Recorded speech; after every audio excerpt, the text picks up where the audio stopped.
Hey everybody, welcome back to We Are Podcast. This is I Hate Being Sober, Season 1, Episode 12, The Tale of Javi Baires. If this is your first time checking out the podcast channel, please head over to your favorite podcast app, Spotify, Stitcher, Podbean, or iTunes, and give We Are Podcast a like. And if you get a chance, head over to our social media. You can find us at Facebook, Instagram, and Twitter at /We Are Podcast. And don't forget to join our Discord. All links can be found in the description. And with that, on to the podcast.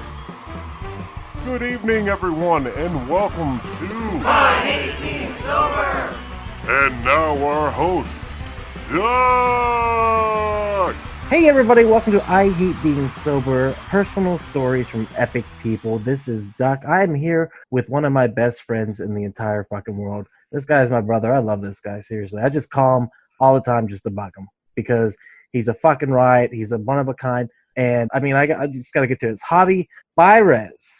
I said it right for the first time. You got it. Ever. Thank you for not attempting to roll the R. Yes, Baires. Please don't. I always say Baires. bears. I say bears. I say everything wrong. I also like you do what a lot of people like to do. They'll like start off my name solidly, confident, and then it just goes downhill. They're just like Javier Baires, Mr.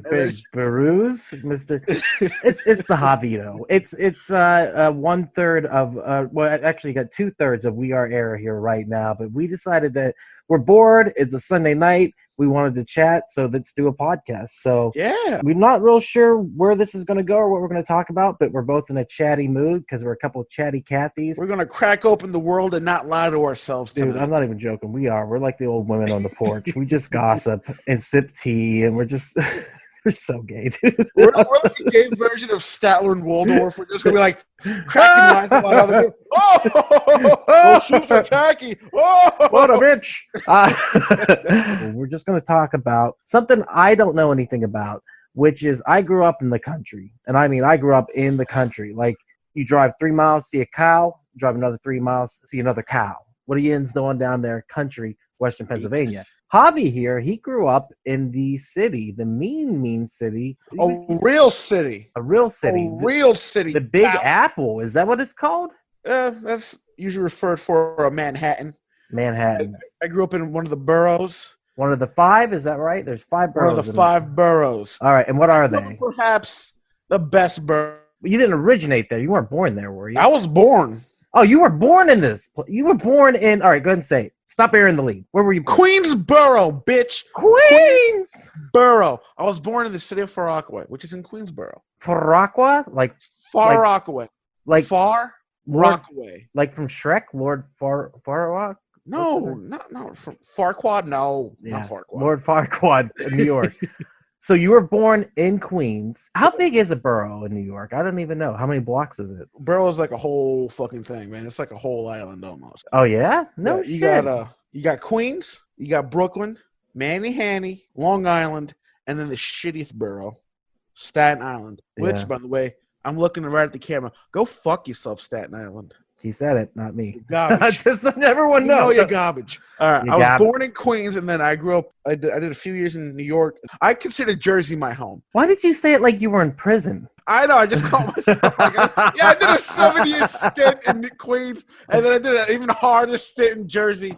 And then they sent me over to Staten Island with those fucking jagoffs, which is a Western Pennsylvania. But yeah. Well, just a quick little side note here. Mhm. I consider Jersey my main home, and the Jersey Shore came along, and it's just kind of like, ooh, why do these people think that these animals are from Jersey? They're giving us people from New Jersey a bad name. It's like, no, that's fucking trash from New England. That's trash from Staten Island. That's trash from Brighton Beach in the Bronx. I was going to say, they're not even from New Jersey. Only one of them is Yeah. from New Jersey, and that's fucking Hoboken, which is like the Staten Island of New Jersey. Javi, here's the thing that's hilarious. Your accent comes out hardcore when you talk about home, which in your mind, I know you're home here, but your home is there because that's where you grew up. Yeah. So when you talk about it, the accent comes out, the New Yorker comes out, the Jersey comes out. And then when you get excited about stuff, it comes out, or when you get angry. And like we call Javi Javito, which is a play on Don Vito from Bam Margera, because he gets excited, and it's hysterical because it's one of the best things. And like I push you to go full Javito. Like I poke the bear all the You time, do. especially on the podcast. On his sneaker. Well, I mean, but On his I sneaker. don't do it like I would say like in our personal lives. I don't try to poke the bear too much, but for entertainment purposes, I poke the bear a lot just to see what I can get out of you. Everyone knows when we get on these podcasts, we're different versions of ourselves. We're more animated.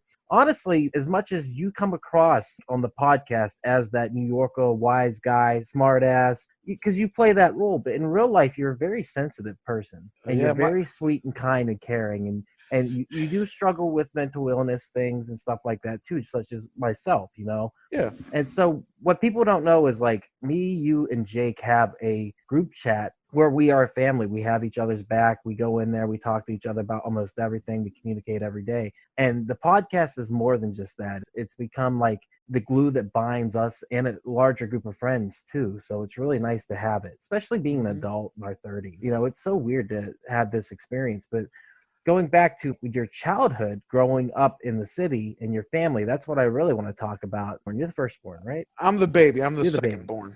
Okay, so you're the baby. See, you're one of my best friends, and I didn't even know that. Get this shit right. Your older brother's name is Brian, though, right? Yeah.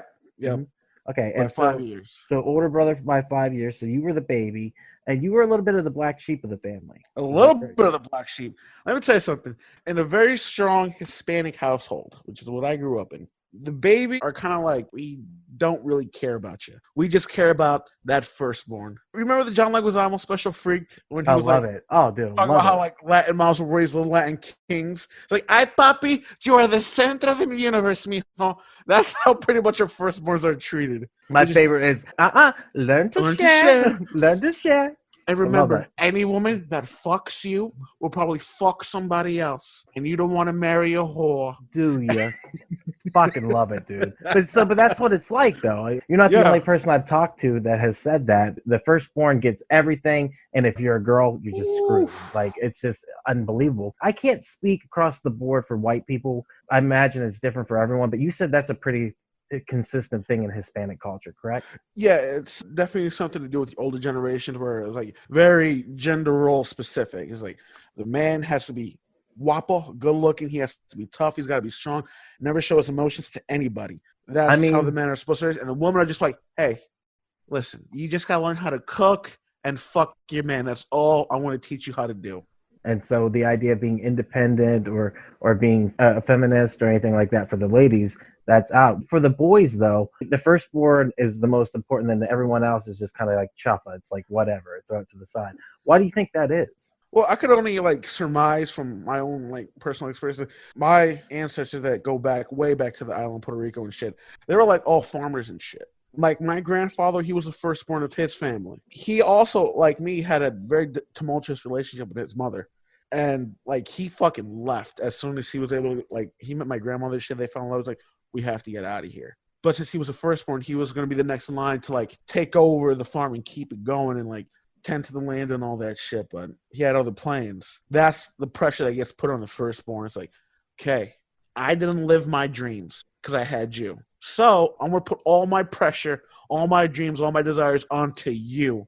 And you're going to have to live up to it. Whew, I can feel the stress right now, dude. I think I'm turning red just feeling it. Oh, my God. That was your grandfather, though, you said, right? Yeah, and I've seen my mom do that with my older brother. He's doing better now. Let's talk about your grandfather real quick, because he seems to be the strong, masculine figure in your life. He was the shit. I mean, when you talk about your grandfather, what did you call him? Just grandpa and shit. He was like I said, the strong male figure in your life, and he loved you. He absolutely, and like you said before, you were a little shit rat bastard. I was exactly little shit rat bastard. And it's because my brother and my cousin Nadia, I'm the third grandchild. Brian and Nadia were born before me.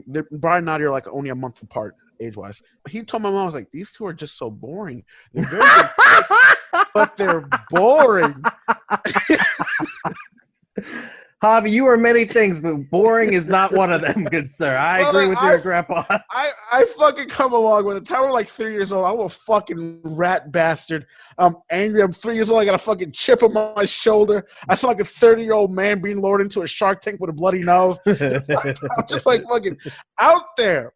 And he fucking loved it. He loved that I was a little fucking hellraiser that I just didn't give no fucks. And it doesn't hurt that you were fucking adorable. I was a cute fucking kid. I'm bro. going to get a picture of Javi, and that is going to be what will be on the front of the preview for this podcast. So go check out the social media. But like, you're going to see he was the cutest little Monchichi that you've ever seen in your life. And that's a joke that Jake came up with. But it's kind of true, dude. Like, No, the Monchichi actually stemmed way before I even met Jake. Oh, yeah? So you told Jake it. So where'd Monchichi come from? Monchichi came from the first time I met my sister-in-law. And she said it? When Autumn introduced me to her, like we were eating dinner the night, she stops me and she goes, Autumn? She's like, yeah, what? He looks like a fucking Monchichi. And then Autumn goes, oh, he does. I was like, what the fuck's a Monchichi?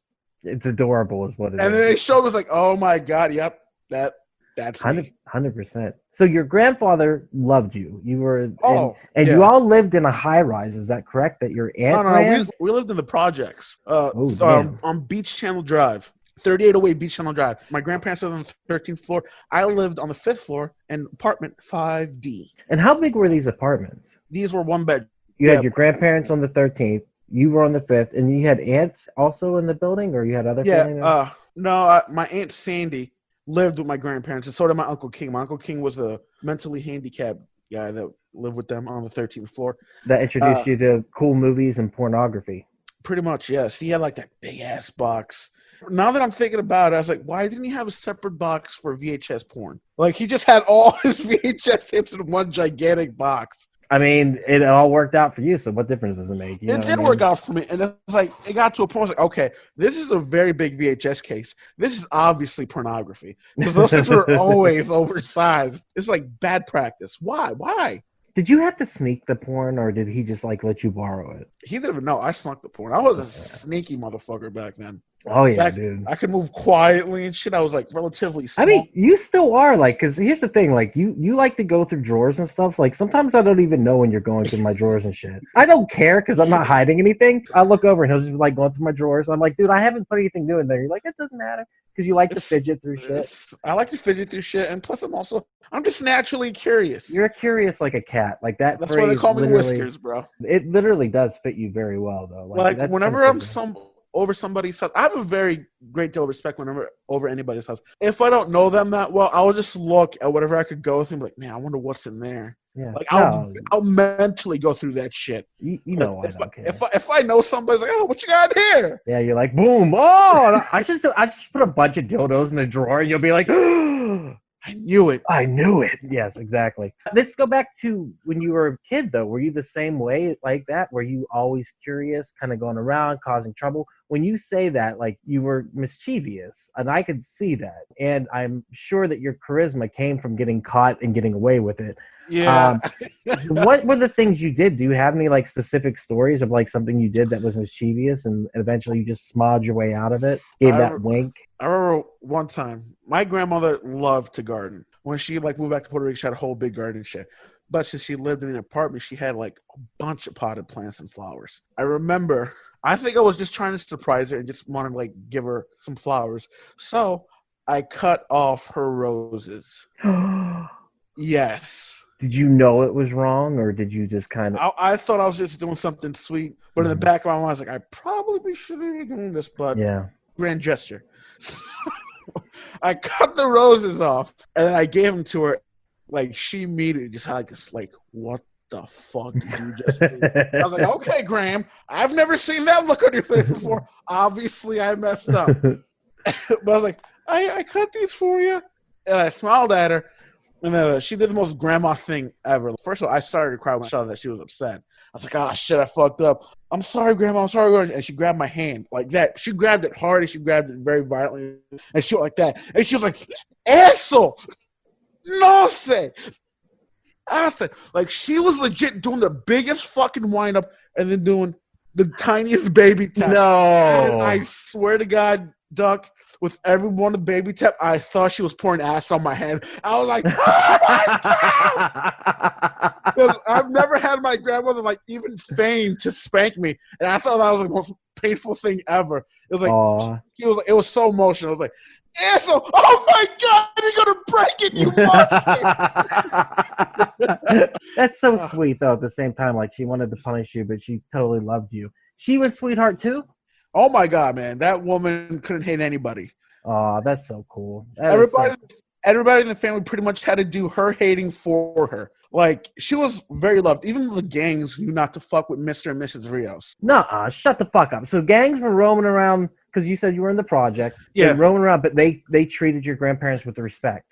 Oh, yeah. My grandmother, like, nobody ever went hungry. Like, there was this one guy that used to sell, like, stolen jewelry and shit. She knew it was stolen, but she still would buy from them because they're like, no, you're a good kid. You're just trying to make a buck. I get it. Have a plate of food and I'll buy a ring from you. Like, she was that kind of lady. No one ever went hungry. If you came to them for help, they'll help you. And so what did they do for a living? She was a homemaker, I take it? She was a homemaker. My grandfather was a butcher. He was a cab driver. When he first got to New York, he worked in catering. He was a chef, line cook. You name it, he pretty much did it just to make ends meet. And was it like the American dream thing? Their first generation here, right? Did he think that if he came nerd, did he think that if I might have to nerd with you here in a second? Basically, like you said, he escaped Puerto Rico. He came here, first generation, and he worked his ass off to make things happen for your mom and her sister and King. Yeah, he came to New York. I can't remember, sometime in the 40s or early 50s. Did he speak English at all? No, not a lick of it, huh? Okay. Not a lick. He had his wife, King, the oldest, Aurora, and I think my Uncle Javi was born at that time. Mm-hmm. So he had his wife and 3 kids still back in Puerto Rico. He was working like a fucking dog here. And like one by one, he would send for his kids, and then finally he made enough money where he could send for his wife, and like he got all his family here. Wow. And then that's when it came up as, hey, what about my great aunt, the Ada? She was also having a rough time in Puerto Rico, so my grandfather worked even more and even harder, and he paid to get the Ada over here. Wow. Like, he's pretty much the one responsible for, like, my great aunts and uncles being in the States. Like, if it wasn't for him, they would all still be over there. And the other thing, too, is when you talk about him, there's a kindness and gentleness of spirit that washes over you. When you talk about him, the warmth and the love that you feel for your grandfather radiates. Every story you tell about him is unbelievably heartwarming. He just was a man who loved his family. And it sets a standard that's like really hard for people like me and you, like when we have that strong representation and then it doesn't happen for us like the way we wanted it to, but it's fine. Oh, he didn't love unconditionally, man. I also get my hatred from him. Oh, yeah? Like, because, like, if you fucked... He loves his family. He loved his family. But he didn't love anything more than his wife. You crossed her, you were fucking dead to him at that point. Why would anyone cross your grandmother? She was or the like sweetest if like person. No one would ever cross her, but her sister butted heads a lot with her, and my grandfather would just like, do you know what she's fucking done for you? You know I would have nothing to do with you if it wasn't for that woman. And here you are talking about her and selling her good name behind her back to me. It's like, you should be thanking your fucking God that I even brought you over here. Wow. Like, ungrateful, man. You did not talk ill about Aurora Rios to Adolfo Rios, because he would have fucking set your ass straight. No like doubt. That. 5'2", most like physically unintimidating man you'll ever see, but that fucking presence and spirit that fucker carried, like, oh God, this guy might as well be 5'8".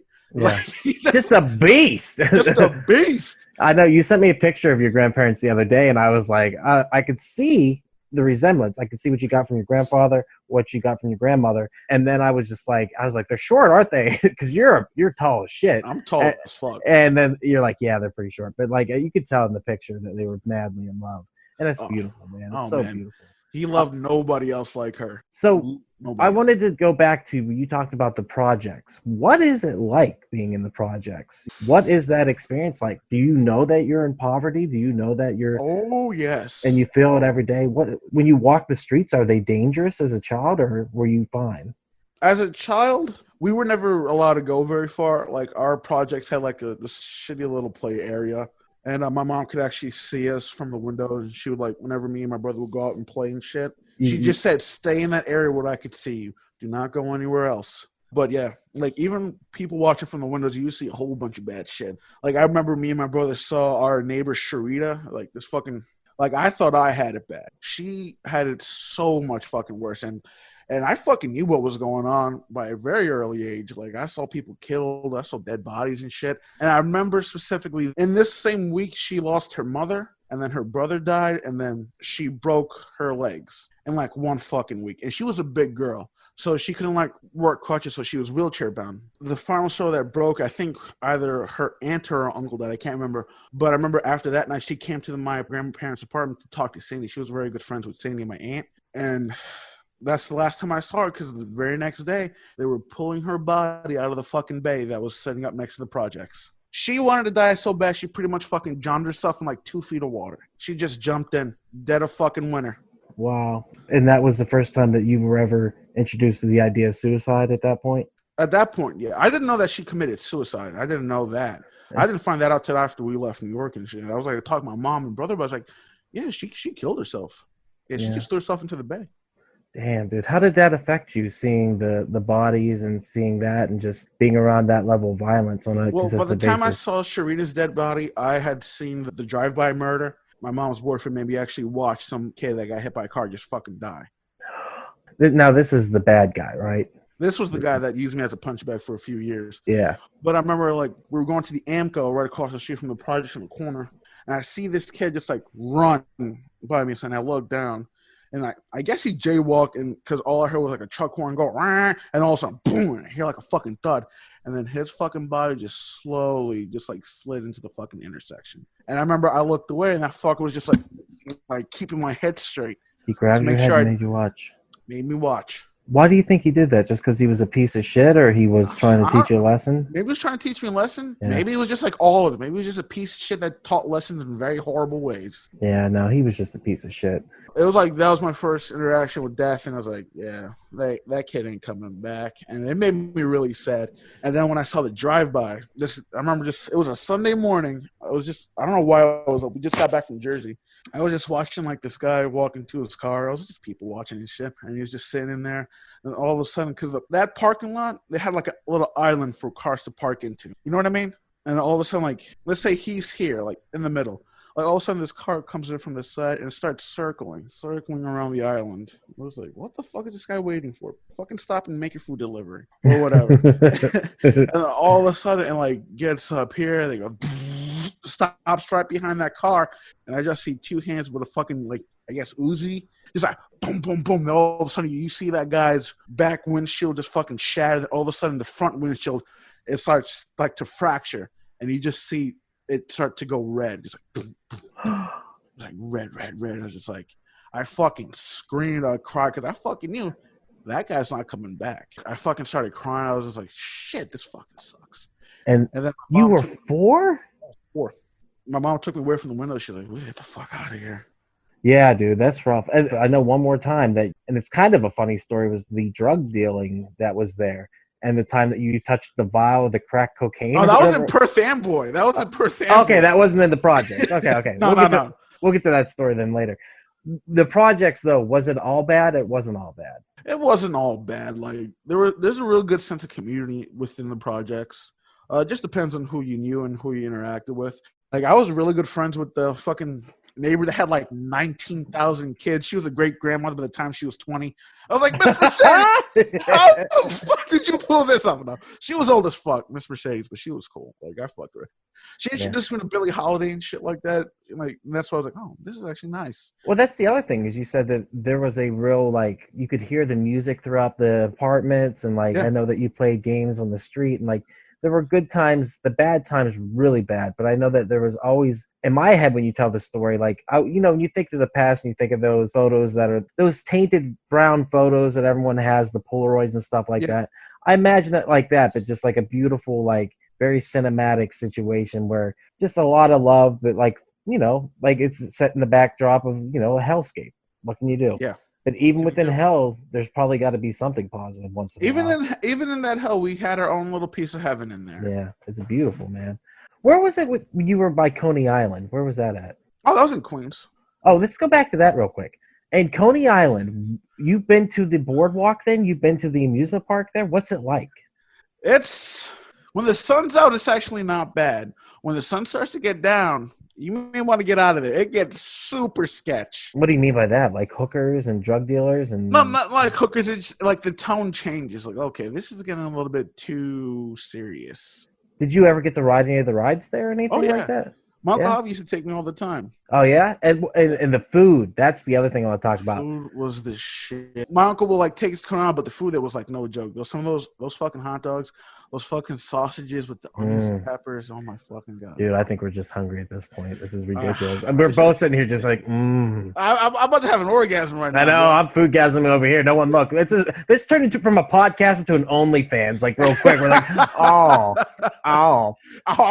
So, all right. So you did end up moving later on. You said you moved to New Jersey. How old were you when you got to New Jersey? About 7.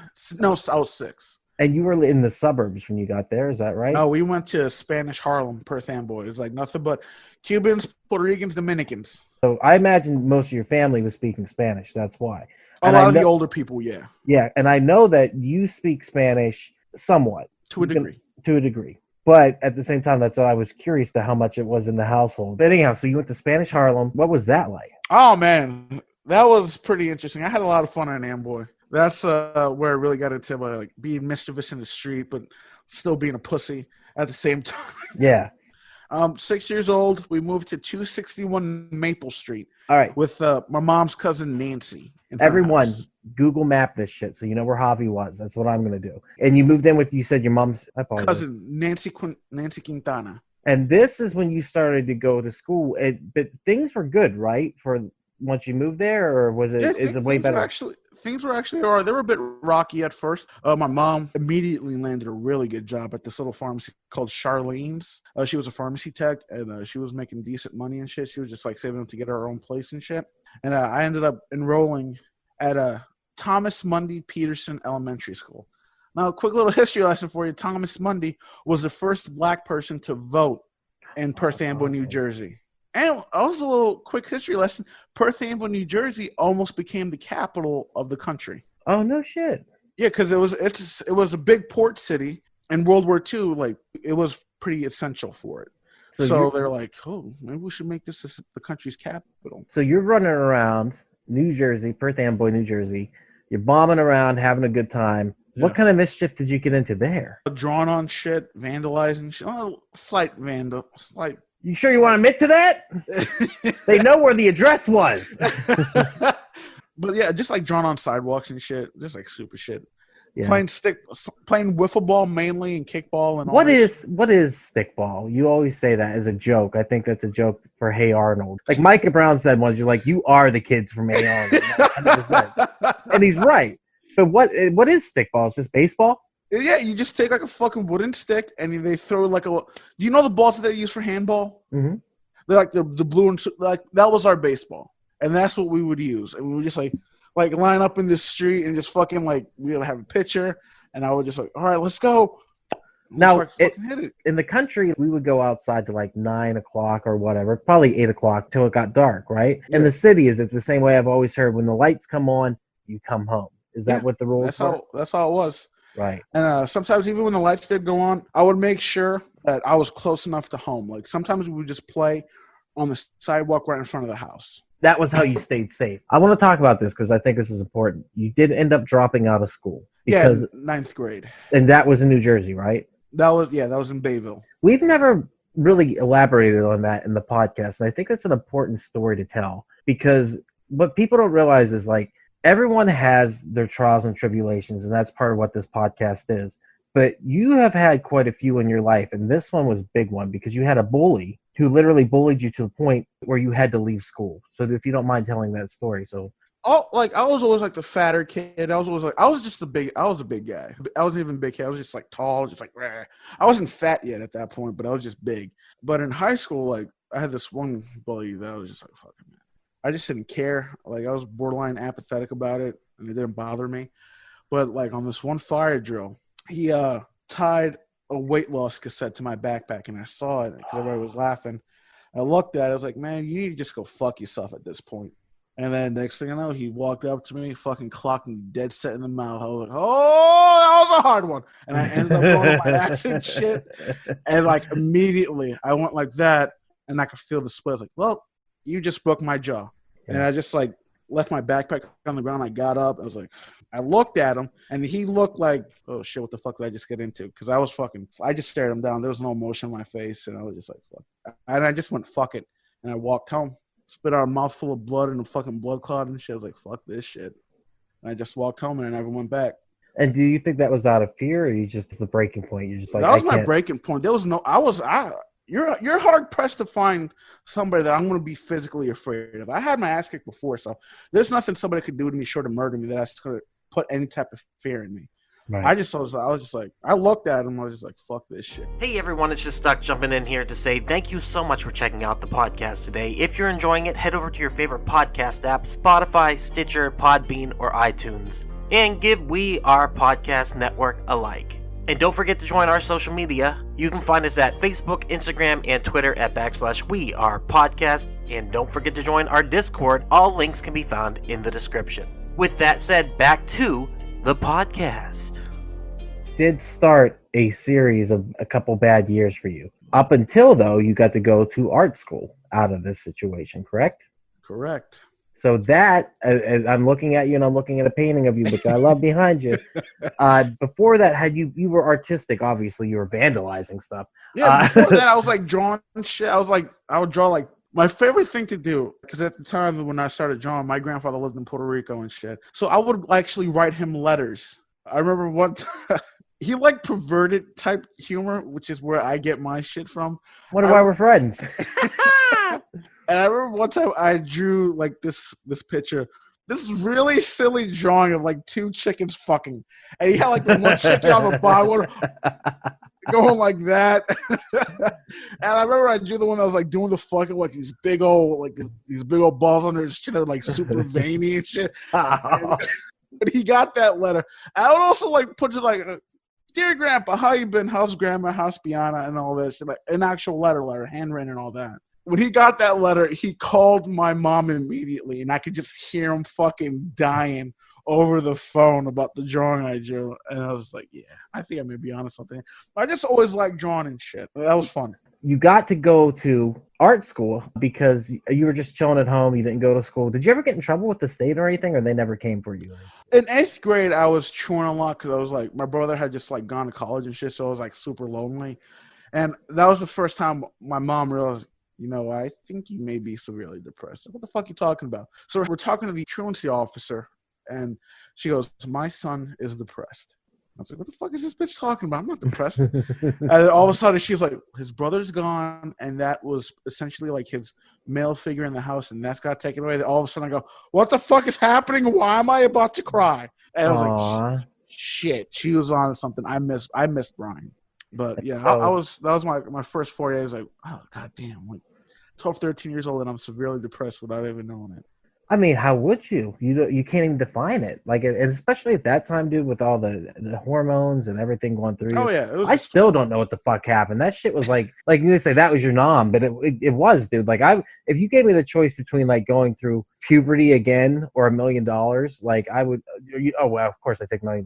There's an analogy here somewhere. But, like, I would never do puberty again, dude. Sometimes I always joke about, like, I'm going through second puberty. You know what I mean? Like, it's the fucking worst. So how did you get into art school? I did a telecommunication for my high school diploma through Penn Foster, which is, like, they mail you workbooks, and you do the workbooks, you mail them back, you get a grade. And that's how I got my diploma. And then I was looking up art schools because I really wanted to pursue animation and shit like that. So I enrolled in Full Sail. And what I really liked about it, and this is an $80,000 mistake that I made, was they sent a fuck ton of art supplies and a 15-inch MacBook Pro. Nice. I was like, holy shit, this is amazing. And like they sent me sculpting supplies, animation supplies, tablet, and all that shit. I was like, fuck this. But I flunked out because I couldn't get past the prerequisites. I was having trouble with math, especially college level math. And math, as we all know, is not my thing. That might as well be remedial Mandarin for me. It's like, it's remedial. I'm still gonna fail. It's fucking stupid that you have to take those classes, dude. But I quickly learned that long distance learning art is not for me. No, Yeah. you're a hands-on person, man. You have to be hands-on. That's the thing. And so, like, I've seen you create art, and I know that. And like, that's your safe space, though. That's your happy place that you go to. Whenever you're drawing, you could be in a room full of people that are talking, and you're just sketching, and it makes you super happy. That's why I think on the Horrorcast you like to sketch during it, because the voices become background noise, and you just listen. Yeah. And you look super comfortable. It's an amazing outlet, and I'm so happy that you found it, especially, like I said, with a lot of this stress and this PTSD and stuff that's in your life, being able to have that outlet and to see your work, man. I would love to see more work. I would love to see you be able to create. And I think that if you're listening to this and you haven't seen Javi's work, you need to go and check it out. And I will link that in the description. Peace Mammoth Studios on Instagram. Don't look up anything else. Peace Mammoth Studios. Peace Mammoth Studios. So that's what you need to look up. Where are we going with this? What's the next thing I want to talk about? Oh, how did you get to Texas? It's a story of frustration a little bit. Okay. Pretty much my mom, me, and my brother all lost our jobs around the same time. And my mom got a pretty decent, she got a $25,000 severance package when she was let go from Walgreens because she was essentially a manager trainer and they had to let her go and shit. And then my mom was all like, we need to change. I got this money. I think we should start over. Aurora's in Texas. I think we should go to Texas. Evidently not. There's sirens in the background. That's on me. I know. It's all good. And then my brother was like, no, I want to make it. We can make it here. And then me and my mom were always like, bro, we need to go. So this is kind of like where like a lot of frustration builds for me. It didn't work out. And then it got to the point where mom was like, fuck this shit. I got to call an audible. I'm going to Texas. Yeah. And then my brother was like, no, this isn't going to work. We're going to make it work. So he convinced me to stay behind. And in April 2012, my mom went off for Texas. She lived with my Aunt Aurora for a few months. And then in June, she got a job, a decent job and shit. She got her own place. And then she told my brother, like, get down here now. We're going to be okay. Just get down here. He's like, fucking fine. So we like packed up and shit. My dog, his two cats, 36 hours straight in a 2002 Scion XB. What month did you come down? Was it June? We moved in June. We left on the 23rd, early in the morning, and we got to Mesquite, Texas, June 24th, 2012. And what did you think as you rolled into Texas? I was just happy to be close to a place I could sleep properly. I didn't think, but I remember thinking, like, okay, this is very, not a lot. It was like I was like, what the fuck is this shit? It's very different, dude. I don't know what to say, but I absolutely adore it here, and I think it's wonderful. And obviously, I'm happy you moved here, regardless of everything you had to go through, because we became friends. And that's the beautiful thing about this place, much like other places. But like it really is a melting pot here, and we don't talk about it. But racial diversity, you know what I mean? It's not something that me and you ever even really bring up, unless we are specifically talking about it. You know, I'm very white, obviously. You know what I mean? You are Hispanic, and that's the thing is like the group of people I'm around is so diverse here, and people are accepting, and like we can have these conversations about our differences, but none of our conversation was really based upon a racial difference at any point. It's just based upon your story, and I wanted to hear about it. You know what I mean? But it's a melting pot here. That's what I love about this place. Like Northern New Jersey, New York was also a very big melting pot. Yeah. So when you moved here, did you start working right away, or? I immediately was like just whoring out my application, my resume. Yeah. But I didn't have any. Which you're king of, by the way. You are very good about finding jobs. I will give you that. Like you are. I've never met somebody who's so good at finding jobs as you in my life. Like you will be like, I don't have a job. I got 3 jobs. I'm just like, holy shit! Like the charisma of the Monchichi came out again. It's like when I told you that I left my sales job. It's like I'm gonna fucking quit today.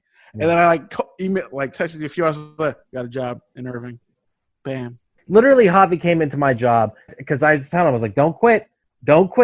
Then he came to my job and he's like, I'm on lunch break. And I'm like, you quit your fucking job, didn't you? You're like, yeah, that's what I do, but I got an interview later. It's fine. I'm like, dude, I want to be mad at you, but I can't. I can't be mad at you. It's impossible. I've been told that so much throughout my life. It's like, Jay, what the fuck is it about you? I just can't be mad at you. I mean, dude, if you love Hobbs, you're all in. That's why. And that's the bottom line. We need a closer for this, dude. We need something. Have we been talking for an hour already? Easily. God damn. We fucking you didn't sound like you. Like, God damn. Let's talk about how we became friends. So I had been in a bad relationship for 4 years, and it just got worse and worse and worse. Wherever the bar was, she found a way to lower it, and I was along for the ride. I will take credit where credit is due. And I got out of that relationship, and I was lucky to have been rehired at the comedy club. I had left for a time because of the bad relationship. And so when I got back, I was not human, and I think you can attest to that. Like I was not. I'm not gonna lie. When it came to you, your first impressions to me were not great. No, I imagine they were terrible. Terrible. You were never rude to me, but you were just like whenever you were there, you just looked like you fucking Miserable. talk to me. I'm gonna fucking punch you in your goddamn neck. Dude, that's my resting bitch face. But to be fair, I was miserable at that time too, and I was just in such a dark and sad place. And then what I loved about you, Javi, is you kept to yourself because you were struggling too, and I didn't know that. You were going through a very hard time too after your separation and eventual divorce. So what happened was Javi was over there working on his stuff, miserable. I'm miserable, and an opportunity came up where we could play Dungeons and Dragons, and that was really exciting. So the second I heard that, I was like, I've always wanted to play D&D, and I wasn't allowed to play it when I was a kid, and so let's do this. And so Ethan was starting to run the group, and he was like taking on all. So he had like 11 people in by the end of it. So we all showed up. Now, I didn't have a car at the time, so you offered to pick me up, and I barely knew you. I don't even remember how it happened, to be honest with you. Do you remember how it happened? Like you offered to pick me up? I know about 2 weeks before was they called you in like short notice that day, and then Ted's like, shit, Duck doesn't have a ride. So he asked, hey, Alvin, can you go pick up Duck? And I picked you up for work that day. I remember we stopped by the QT, and I remember you were like, hey, do you want me to get you anything? Bottle of water? I was like, are you sure? Is that okay? A bottle of water? Like, yeah, I don't give a shit. I'll buy you a fucking bottle of water. And then you bought me a bottle of water. Then we were like talking and shit. And this was like one of my very first times getting to know you. And you made the comment. He's like, I can see why Jake really likes you. You're confident. And remember, you told me that Jake admires my confidence. Like, really? Oh, yeah. Jake admires my confidence? Like, that's how I was like, fucking Jake is Superman. Like, I still feel that way. Yeah, so do you. like I never once pegged Jake as the person that could feel vulnerable or insecure about anything, let alone being fucking confident. Yeah.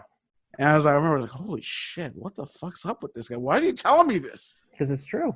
It is true. And then we got to know each other when I would pick you up to go to D&D. I was like, God damn, this fucking guy's the shit. And we clicked very quickly. Like, and the way we talk and the way we're talking right now, we pretty much were talking this way from the beginning. Because, like I said, we're little gossips and we like to sip tea and we're just like little fucking like girl. Like I said, we're the old women on the porch just going, oh, gee, while crocheting. So we're playing D&D. I'm like, I'll just catch a ride with Javi if that's cool. You're like, yeah, boom. You take me back, my place, blah, blah, blah.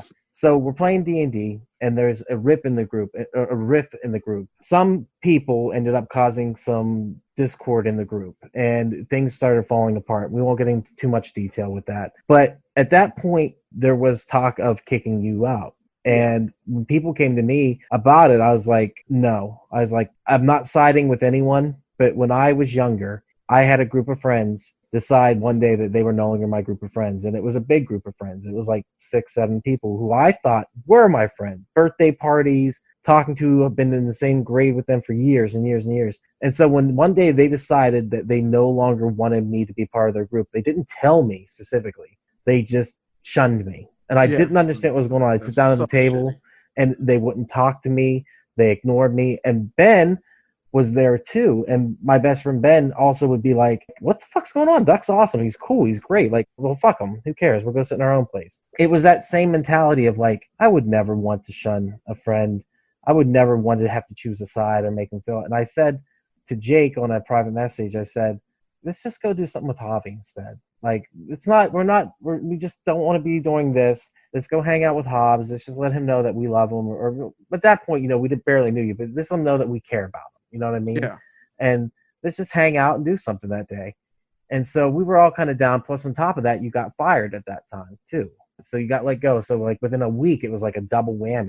Yeah. And that summer just flat out sucked. It did. Lost Jake in May. My wife told me that the separation was good for me. I know now that I want the divorce.